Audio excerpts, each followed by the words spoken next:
Bahkan Indonesia yang sebelumnya nomor 7 di seluruh dunia jadi nomor 5. Tapi jangan rame-rame ya Dokter Dirti ya. Kenapa, Dok? Iya, kita bisik-bisik aja. Itu biasanya untuk orang laki-laki.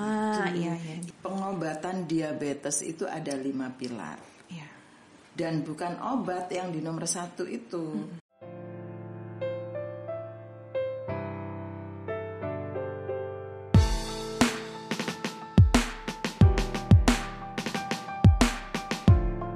Assalamualaikum warahmatullahi wabarakatuh. Waalaikumsalam warahmatullahi wabarakatuh. Selamat pagi dan salam sejahtera. Jumpa lagi dalam podcast Take a Break, podcast RSUD Dr. Kanoyoso Jatiwibowo Balikpapan. Perkenalkan, saya dengan Dr. Dirti Imas, dan di sebelah saya sudah ada Dr. Hamidah, spesialis penyakit dalam, konsultan endokrin metabolik diabetes.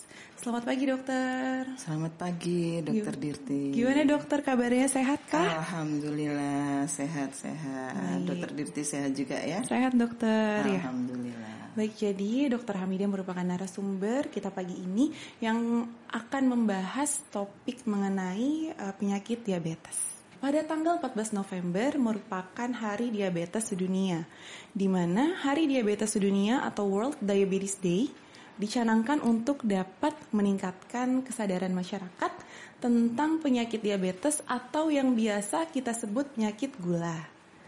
Nah, tidak berlama-lama lagi ya dok, langsung saja kita mulai membahas pertanyaan yang sudah disediakan nih dok. Mungkin menjadi pertanyaan juga bagi para healthies di rumah ya. Ya baik, jadi yang pertama, bagaimana perkembangan kasus diabetes dokter dari waktu ke waktu? Apakah trennya meningkat kah dok atau malah menurun dokter? Oke, terima kasih Dokter Dirti ya. Jadi begini, juga para pemirsa sekalian, kita ini dunia kedokteran makin maju ya, makin maju, alat-alat makin canggih. Tapi entah kenapa ya, diabetes ini bukannya makin menurun, tapi terus naik terus. Nggak mau turun-turun di seluruh dunia ini, bukan hanya di Indonesia, tapi di seluruh dunia memang trennya selalu naik ya, setiap tahun selalu naik. Bahkan Indonesia yang sebelumnya nomor 7 di seluruh dunia jadi nomor 5 gitu. Semakin banyak penduduknya, ternyata semakin banyak juga jumlah penderita diabetesnya, dan semakin tinggi harapan hidup juga semakin tinggi. Ternyata begitu ya. Harapan kita tadinya dengan semakin majunya ilmu pengetahuan, penyakit ini bisa kita tekan. Tapi ternyata kemajuan ilmu pengetahuan juga diiringi dengan kemajuan-kemajuan yang lain. Faktor-faktor resiko yang bertambah, pola hidup jadinya yang mungkin yang zaman dulu makannya cuman yang hijau-hijau, yang ya, dok. Betul, yang alami gitu ya.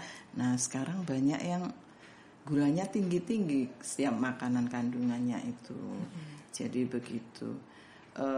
Kalau dulu diperkirakan, ini kan biasanya 10 tahun atau 25 tahun perkiraannya kan untuk penyakit-penyakit seperti itu ya. Yang sebelumnya kita 16 juta, diperkirakan nanti tahun 2025 atau 2045 ini akan naik meningkat lagi. Ya dok, trennya ya dok. Jadi semakin tahun semakin meningkat. Dan yang lebih mengkhawatirkan ya Dokter Dirti ya, para kaum muda ya, ini semakin banyak diabetes ditemukan atau terjadi pada kaula muda, pada usia yang lebih muda.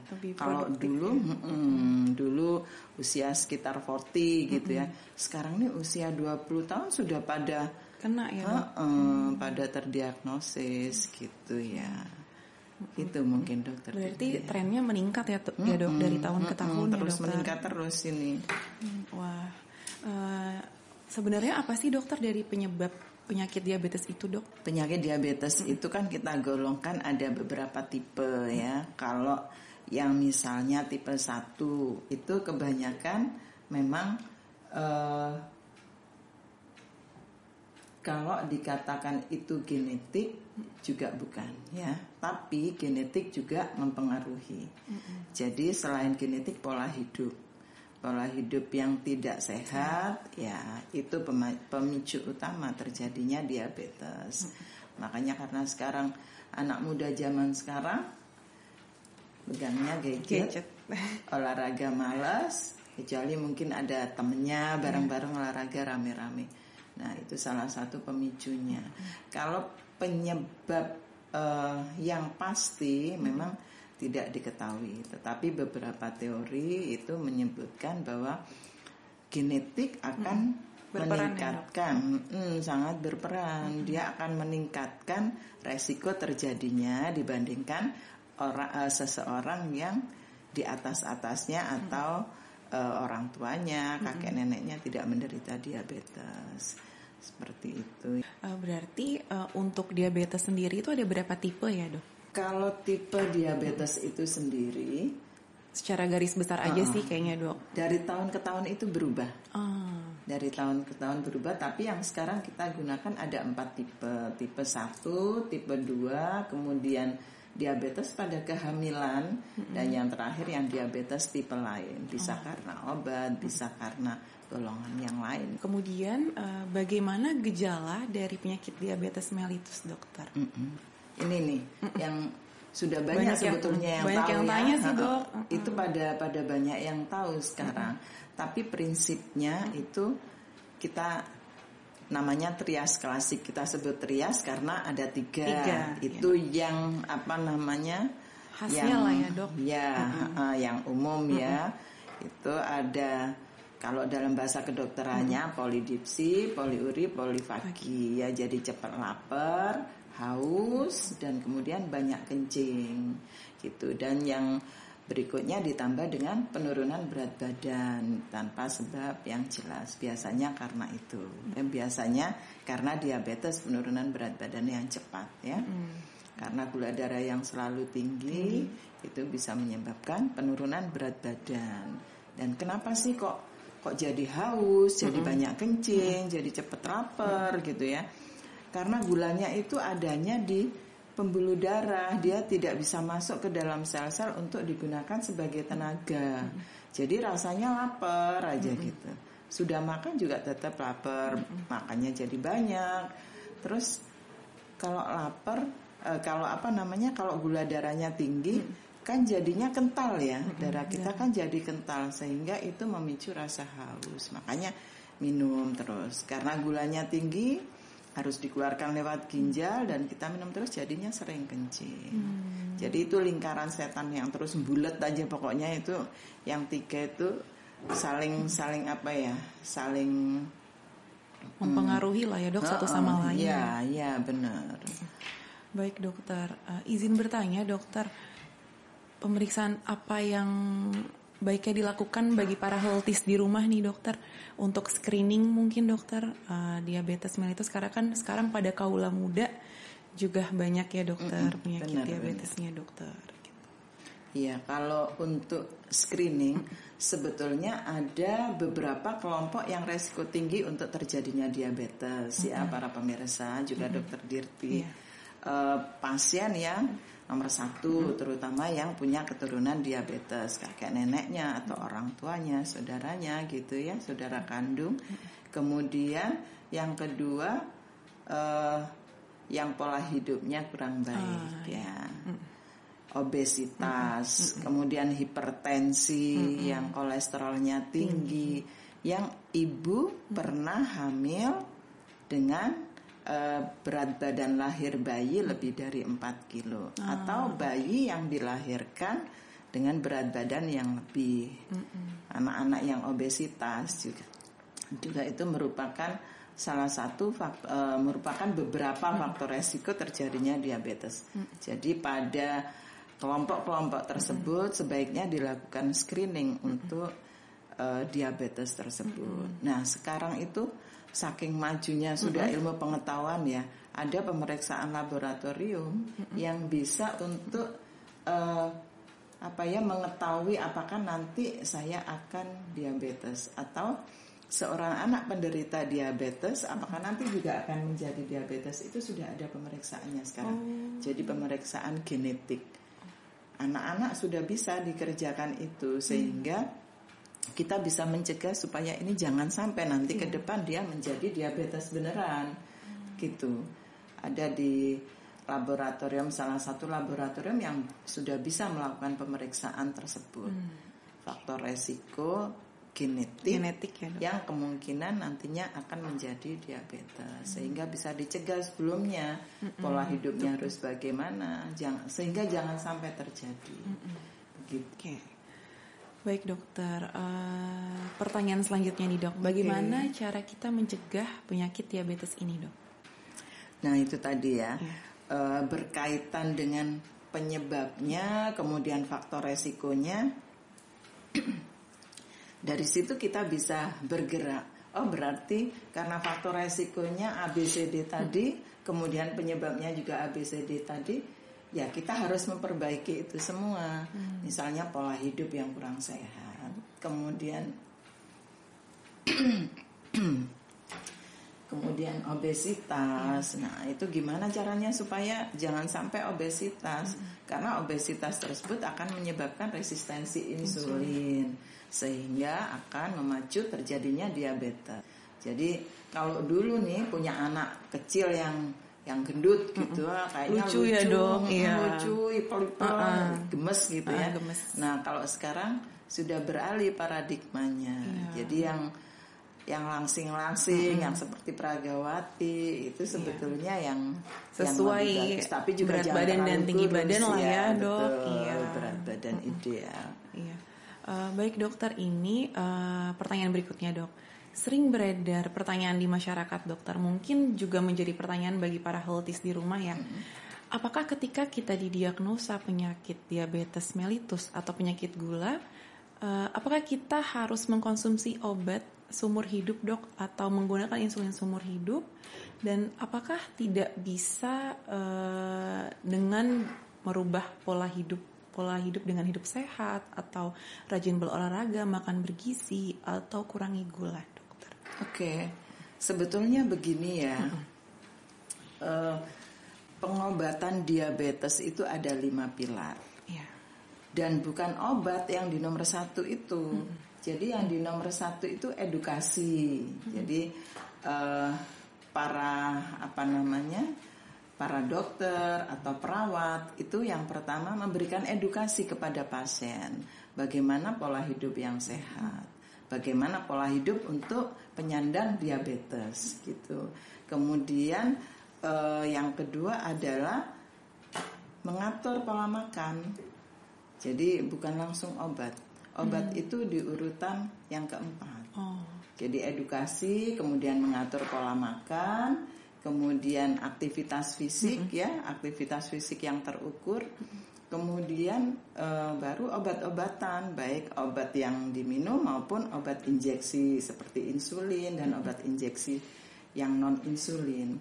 Jadi kalau untuk edukasi biasanya ini dilakukan oleh para edukator yang sudah terlatih ya. Mereka ada pelatihannya, punya sertifikat nasional untuk pelatihan edukator ini. Dan di rumah sakit kita sudah banyak punya edukator, iya. Dan sebentar lagi juga kita punya polidiabet loh. Kita punya poliendokrin, punya polikaki. Iya, keren deh rumah sakit kita pokoknya sekarang. Gitu. Kemudian kalau untuk pola makan, kita menganut pola 3J. Jumlah, jenis, dan jam. Apa tuh dok? Jadi jumlahnya, kalorinya, kemudian karbohidrat, protein, lemak itu diukur. Jadi biasanya kalau kita memberikan edukasi, tim edukasi itu ada perawat, ada ahli gizi, ada ahli farmasi, ya. Jadi nggak sendirian mereka, sehingga bisa komprehensif seorang pasien diabetes itu kita kelola. Bagaimana gizinya, ada dietitian di situ, dan ini kita punya beberapa kita malah. Kemudian pola makannya yang 3J tadi, jumlahnya bagaimana, terus jenis makanannya apa yang bisa dikonsumsi gitu. Meskipun ya bukan berarti terus ini nggak boleh, itu nggak boleh gitu ya. Semua ada batasnya. Itu sih kalau dari guru-guru saya dulu selalu bilang, pokoknya NBI deh gitu. Nikmati, batasi, imbangi gitu. Kemudian C yang ketiga jamnya.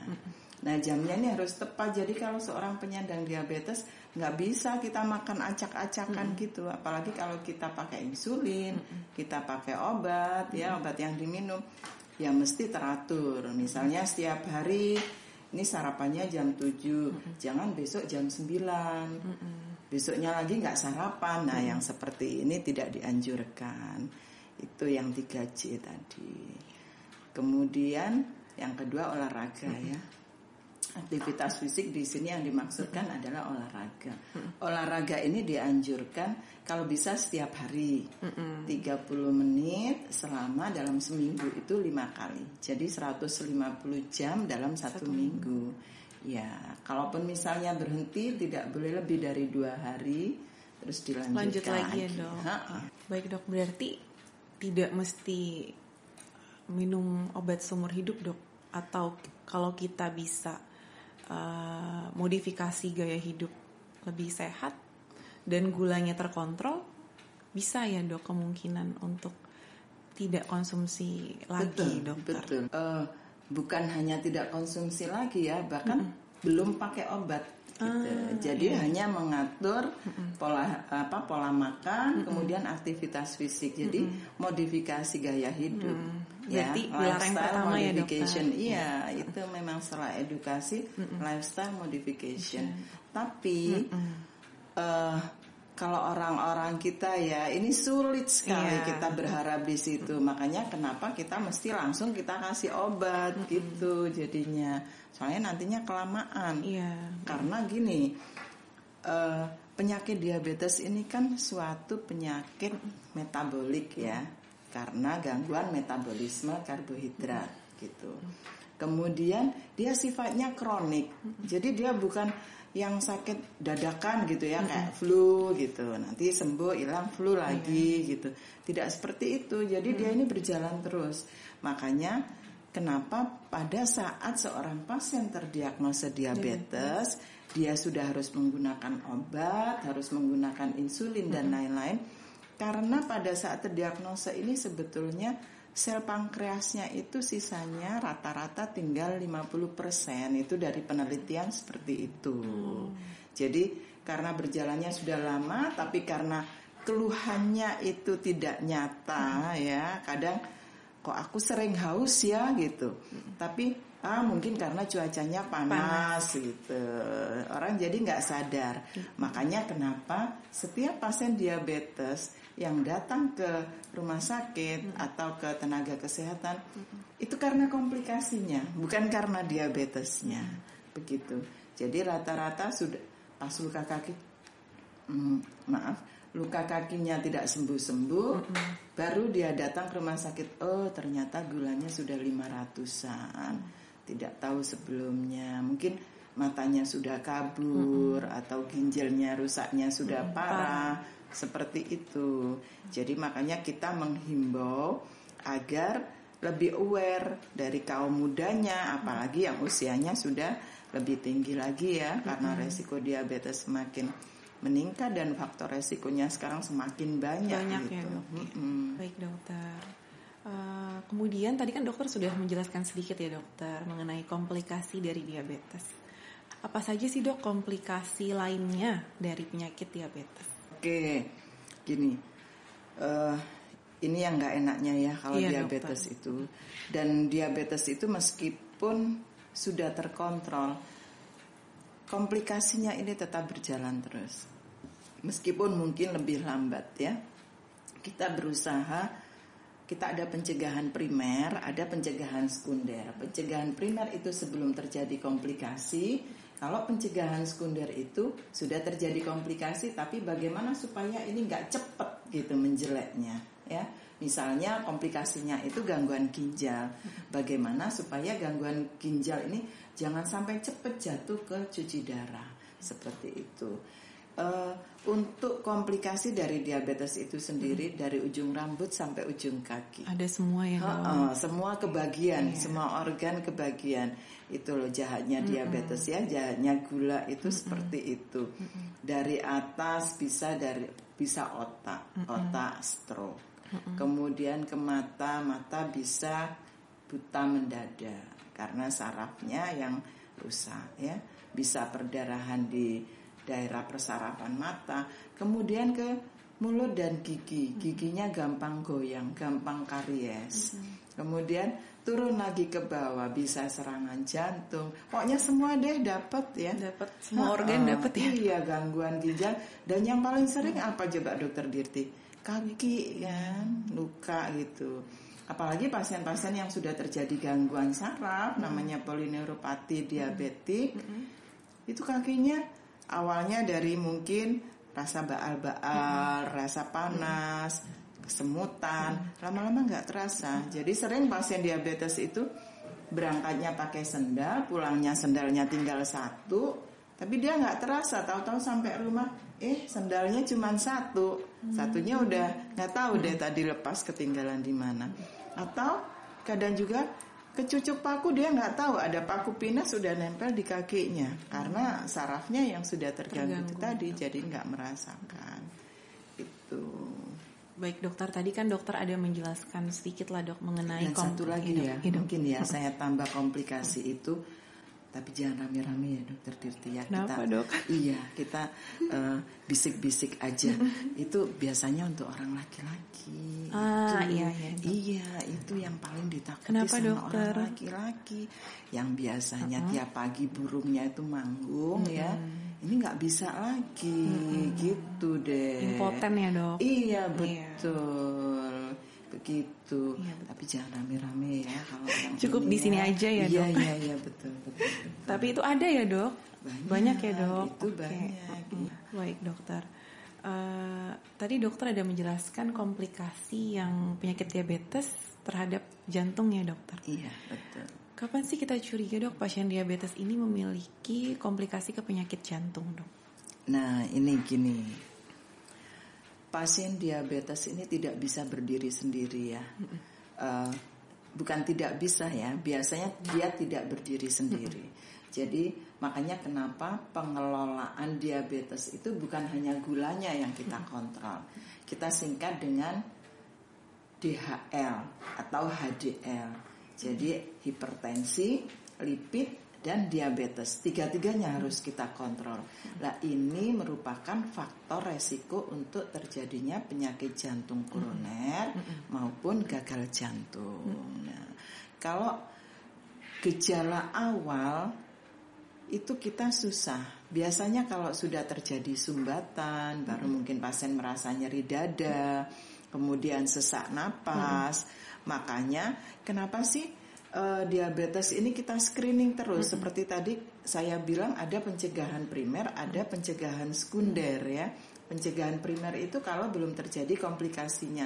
Jadi kita ya seperti medical check up jadinya. Kita rutin kalau sudah menderita diabetes minimal 1 tahun sekali kita periksa fungsi ginjal, kemudian jantungnya, juga yang lain-lainnya seperti itu.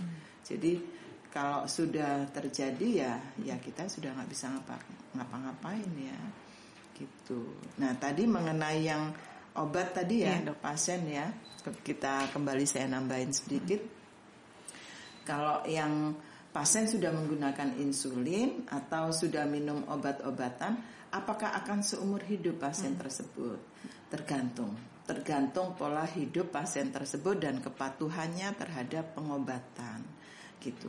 Karena sekarang pun itu dari teori-teori yang dibangun berdasarkan penelitian, ternyata diabetes juga bisa remisi loh.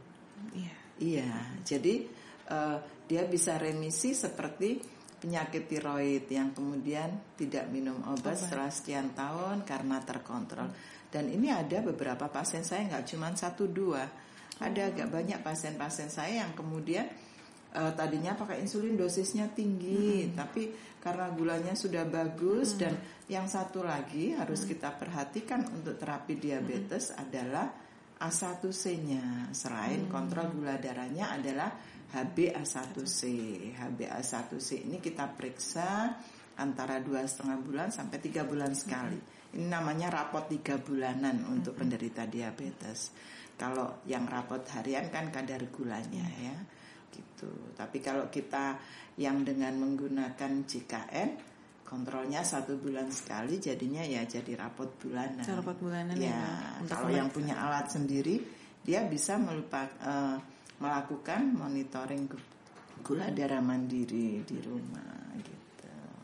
Baik, apa yang bisa kita lakukan untuk mencegah penyakit diabetes ini untuk tidak sampai ke komplikasi jantung atau penyakit jantung ya dokter? Gini, mungkin kita bergerak dari bagaimana supaya penyakit diabetes ini tidak terjadi dulu ya. Yang itu tadi nomor 1, edukasi. Kita harus rajin-rajin, ya memang kita mau nggak mau harus meluangkan waktu, nggak bisa cepet-cepet. Makanya ada poliedukasi sendiri kita. Nanti kita punya itu.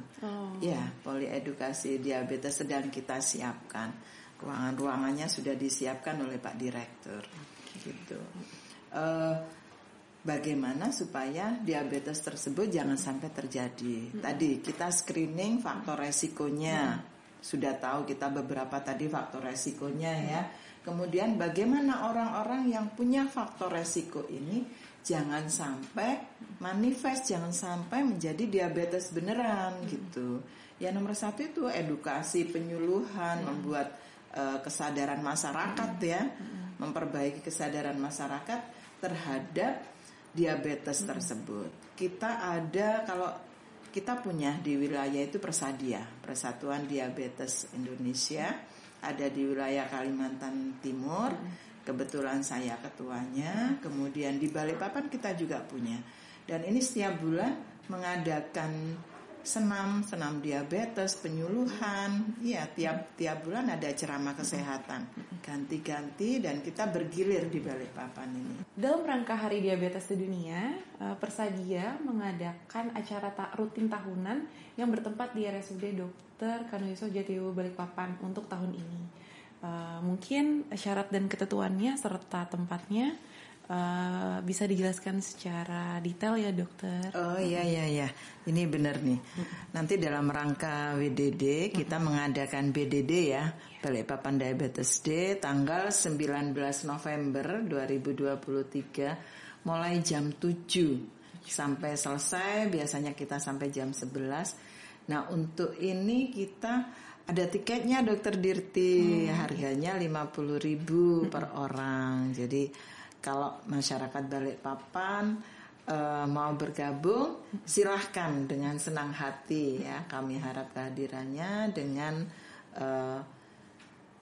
berkontribusi tiket 50.000 itu sudah termasuk nanti mengikuti senam diabetes, kemudian pemeriksaan gula darah, kemudian senam kaki diabetes juga. Kemudian ada konsultasi dokter spesialis, konsultasi mata, dokter mata, dokter gigi, kemudian konsultasi dokter penyakit dalam dan konsultasi gizi. Dan kemudian ada talk show nih kita. Lengkap ya dok? Iya, talk show-nya ada 2, nanti saya sendiri dan ada dokter Martin Ayu Ningtyas, spesialis gizi klinik dari Rumah Sakit Dr. RSKD. Dan ada door prize yang sangat menarik tentunya. Wah lumayan banget ya dok. Iya. Untuk tiketnya bisa dibeli di mana ya dok? Bisa didapatkan di Laboratorium Prodia, kemudian ada juga di Poli Rumah Sakit Dr. Kanuyoso di Poli Penyakit Dalam. Iya. Tanggal 19 November ya, Haltis dicatat. Mungkin mau bawa orang tuanya boleh, sekalian pemeriksaan gula darah, kemudian ada talk show yang dimana akan meningkatkan pengetahuan lah pastinya. Tadi kita kembali untuk mencegah tadi ya, bagaimana mencegah diabetesnya. Nah, orang-orang yang berfaktor resiko ini, nah yang pertama kita harus screening faktor resikonya. Kalau itu memerlukan pemeriksaan laboratorium. Tapi kalau yang misal orang obesitas kan nggak perlu ya, udah kelihatan gitu. Dan mungkin kita ke sekolah-sekolah dari SD bahkan mungkin TK kita memberikan penyuluhan supaya mereka sadar terhadap diabetes ini, bagaimana diabetes bisa terjadi, sehingga tidak hanya kita, tidak hanya tenaga kesehatan yang berperan, tetapi masyarakat umum pun ikut berperan untuk mengurangi terjadinya diabetes tersebut.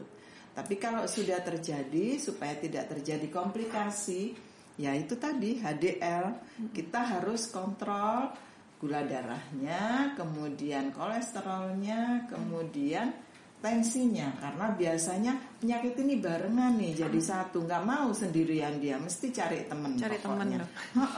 Mesti dia cari cari supaya makin bikin cepet parah gitu kali ya. Karena ya kalau salah satu pun dia sudah bisa menyebabkan terjadinya diabetes. Kalau tiga-tiganya ini berkumpul, resiko terjadinya stroke, terjadinya serangan jantung, ya, penyempitan jantung, penyempitan atau penyumbatan pembuluh darah jantung, kemudian kaki dan sebagainya, itu akan lebih mudah terjadi. Gitu. Jadi itu tadi, supaya komplikasinya tidak terjadi atau diminimalisir, gulanya harus dikontrol, tensinya, kemudian kolesterolnya. Gula bukan hanya gula darah puasa atau 2 jam sesudah makan saja, tapi gula darah 3 bulanan, yaitu HbA1c-nya itu. Karena HbA1c ini merupakan rata-rata kadar gula darah kita dalam waktu 3 bulan ini. Jadi nggak bisa dibohongin. Misalnya pasien kontrol nih, besok mau kontrol biar nggak dimarahin sama dokternya. Dokternya ini kereng-kereng nih. Dokternya pokoknya pengomelan semua, sudah gitu ya. Dokter-dokter diabetes ini, ya karena memang kita harus banyak ngomong, mengingatkan pasien terhadap hal-hal yang tidak menjadi memperparah penyakitnya gitu. Jadi kita biasanya pasien udah pokoknya hari ini saya 3 hari nggak makan, makannya sedikit gitu ya, insulinnya dijaga, pokoknya rapet deh, ini nggak boleh bolong-bolong nih insulinnya karena gitu. mau kontrol ya obatnya juga. Nah pas diukur gulanya, gula puasanya 100, gula darah 2 jam sudah makannya 146. Bagus ibu, bapak bagus gitu ya. Ternyata pas kita periksa HbA1c-nya masih 10. Nah gitu. Masih tinggi ya dok. Iya, itu artinya gula darah yang hariannya ini ya berarti masih tinggi juga gitu. Terima kasih dokter atas informasinya yang sangat bermanfaat dok. Semoga dengan adanya podcast ini semakin banyak pasien diabetes yang menjalani hidup sehat, kemudian rutin berolahraga, mengurangi konsumsi gula harian, ataupun segera waspadalah terhadap komplikasi yang sudah disebutkan oleh Dr. Hamidah tadi.